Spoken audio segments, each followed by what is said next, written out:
Did you know that you can steal a not-for-profit? And it's legal too, apparently.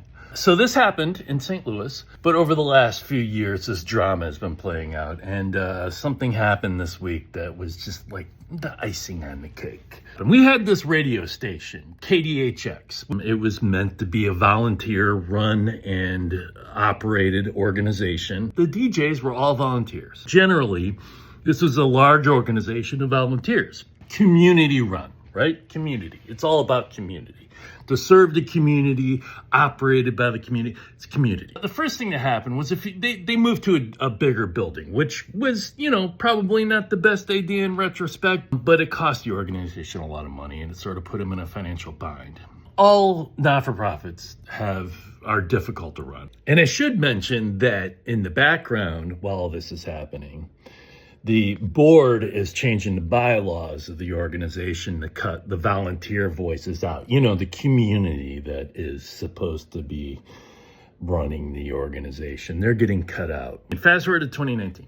A bunch of black staff members accused the station management of racism, and they quit en masse. And then ironically, a few years later, they fire a bunch of the on-air volunteers, the DJs, the volunteer DJs that actually operate the station. Not only do they fire them, but a bunch more people quit in solidarity. That pisses off the donor base. The community pisses off the community for which they were supposed to serve.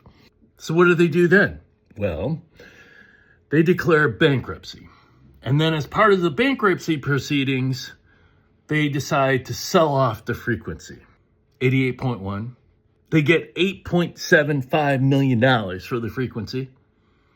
They sell to a corporate Christian conglomerate, which is very ironic. They pay off their debts. Their debts are somewhere in the neighborhood of $2 or $3 million. I don't remember exactly how much, but they walk away with a positive balance sheet to the tune of like $5 or $6 million.